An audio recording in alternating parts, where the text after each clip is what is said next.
Hi hello everyone welcome back to our channel. ఇది మనం తొలి ఏకాదశి పండుగ రోజు దేవుడికి నివేదించడానికి ప్రసాదంగా కూడా ఉపయోగించవచ్చు. అలాగే పిల్లలకి మంచి ప్రోటీన్ ఫుడ్గా కూడా ఉపయోగించవచ్చు.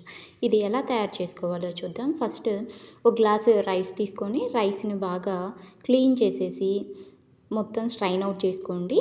సో ఈ బియ్యం కొంచెం రేషన్ రైస్ కదా, ఇవి బాగా క్లీన్ చేసుకోండి. క్లీన్ చేసుకున్న తర్వాత స్ట్రైన్ చేసిన తర్వాత ఫ్యాన్ కింద ఆరబెట్టుకోండి. ఫ్యాన్ లేకపోతే మామూలుగా అయినా ఆరబెట్టేసుకోవచ్చు. ఇలా ఆరబెట్టేసి ఇదిగోండి, ఆరబెట్టిన తర్వాత ఇలా వచ్చేస్తాయి రైస్. ఇది చూసుకోండి ఒకసారి. ఇలా ఉన్న తర్వాత మనకు అర్థమైపోతుంది ఆరింది. ఇది ఇలా ఉన్న వాటిని అన్ని పక్కన పెట్టుకొని మిక్సీలో వేసి మిక్సీ పట్టేసేయాలి. ఇదిగోండి, మిక్సీ పడితే ఇలా వచ్చేస్తుంది. దీన్ని ఇలానే యూస్ చేయకూడదు. దీన్ని ఏం చేయాలంటే జల్లించాలి పిండిని. ఇదిగోండి, ఇలా జల్లించేయండి. ఓకే, అంతే వేయకూడదు. ఇలా జల్లించుకున్న తర్వాత మళ్ళీ రవ్వ వస్తుంది కదా, ఆ రవ్వను కూడా మళ్ళీ ఇంకొకసారి మిక్సీ పట్టేసుకొని మళ్ళీ ఇంకొకసారి జల్లించండి. ఇలా మనకి చేతైనంత వరకు జల్లించండి.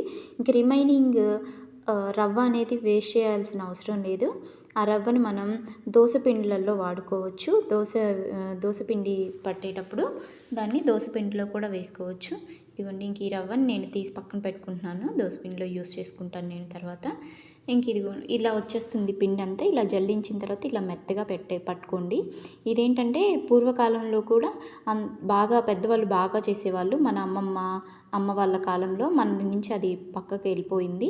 తర్వాత తీసి పక్కన పెట్టుకొని ఒక కొబ్బరి గిన్నెని తీసుకోండి. వెండి కొబ్బరి తీసుకొని ఇలా ముక్కలుగా కట్ చేసేసి మిక్సీలో వేసేసుకోండి.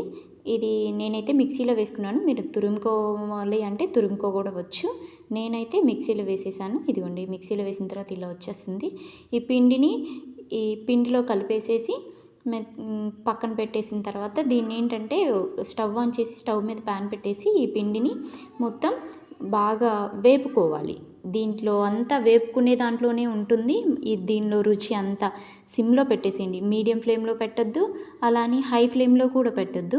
బాగా సిమ్లో పెట్టేసేసి బాగా చిన్నగా నిదానంగా కలుపుతూ మొత్తాన్ని బాగా వేగనివ్వండి. ఇది మనకి స్మెల్ ఇవి ఫ్రై అది వేగే కొంది స్మెల్ అనేది మనకు అర్థమవుతుంది. ఆ స్మెల్ మంచిగా వచ్చేస్తుంది. ఇదిగోండి, మనం కొబ్బరితో ఉంటుంది కదా, ఆయిల్ అనేది కొబ్బరిలో ఉండే ఆయిల్ అనేది బియ్య పిండి పీల్చేసుకుంటుంది. అందువల్ల ఇలా మనకి మంచి స్మెల్ వస్తుంది. ఇదిగోండి, ఇలా వచ్చేస్తుంది. ఇంకొంచెం వేగనిద్దాము. కొంచెం అంటే కొంచెం, ఇదిగోండి ఇలా వచ్చేస్తుంది. కొంచెం గోల్డెన్ కలర్లో వస్తుంది. మనం దీంట్లో ఈ వేపుకునే దాంట్లోనే ఉంటుంది ఈ టేస్ట్ అంతా. అందుకని నిదానంగా వేపుకోండి. ఇంకా వేగింది, తీసి పక్కన పెట్టుకుందాము.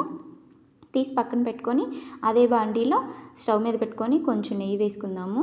నెయ్యి వేసుకొని దాంట్లో కొంచెం జీడిపప్పు వేసుకొని ఫ్రై చేసుకోండి. కొంచెం మన ఇష్టం. ఆ జీడిపప్పు అనేది ఆప్షనల్, వేసుకుంటే వేసుకోవచ్చు, లేకపోతే లేదు. సో నేనైతే యూస్ చేస్తున్నాను. ఇలా కొంచెం ఇవి కూడా కొంచెం వేగిన తర్వాత తీసి పక్కన పెట్టుకోండి. ఇదిగోండి, ఇది కూడా మొత్తం సిమ్లోనే పెట్టుకొని వేపుకోండి. మొత్తం ఇలా వేపుకున్న తర్వాత వేగినాయి, తీసి పక్కన పెట్టేసుకోండి. పెట్టుకున్న తర్వాత మళ్ళీ కొన్ని నువ్వులు తీసుకోండి. ఇవి కొన్ని చాలు, సరిపోతాయి మనకి. కొన్ని తీసుకొని అదిగోండి, ఎందుకంటే అది ఆల్రెడీ కాగి ఉండేసరికి మనం పోస్తుండేటప్పటికే అవి ఏగిపోతున్నాయి నువ్వులు. ఇలా నువ్వులను కూడా తీసుకొని మంచిగా కొంచెం సిమ్లోనే వేపుకొని తీసి పక్కన పెట్టుకుందాము. ఇప్పుడు మనకి బెల్లం తీసుకుందాము. మనకి పిండి ఎంత అవుతుందో బెల్లం దాంట్లో 3/4 కప్పు తీసుకోండి. నేను అంత తీసుకున్నాను. తీసి దీన్ని మొత్తాన్ని మిక్సీ పట్టుకోవాలి ఫస్ట్. ఇదిగోండి, మిక్సీ పట్టుకొని బెల్లం అంతా వేసుకొని ఇలా మిక్సీలో వేసేసుకొని ఒకసారి ఒక రౌండ్ ఇవ్వండి. మిక్సీ ఒక రౌండ్ ఇచ్చారంటే ఇది ఇలా వచ్చేస్తుంది. సో ఇలా కాదు, ఇంకా కొంచెం మంచిగా రావాలి. అందుకని మళ్ళీ ఇంకొక రౌండ్ వేయండి మిక్సీని. ఇదిగోండి, ఇలా వస్తుంది. దీంట్లో మనం కొంచెం నువ్వులు వేపుకొని పెట్టుకున్నాం కదా, ఆ నువ్వులు వేసుకుందాము. దీంట్లో కొంచెం నువ్వులు తీసి పక్కన పెట్టుకోండి. అన్ని నువ్వులు తీసుకొని పక్కన పెట్టుకొని మిగతాయన్ని దాంట్లోనే ఉంచేసి మిక్సీ పట్టండి. మిక్సీ ఏంటంటే మొత్తం బాగా ఇది కూడా పిండి అయ్యేటట్టు పట్టొద్దు. దీంట్లో కొంచెం నెయ్యి కూడా వేసుకోండి. నెయ్యి కూడా వేసుకుంటే చాలా బాగుంటుంది. అప్పుడు మనకి ముద్ద అవ్వడానికి వీలుగా ఉంటుంది. ఇదిగోండి మొత్తం వేసిన తర్వాత ఇలా ఉంటుంది.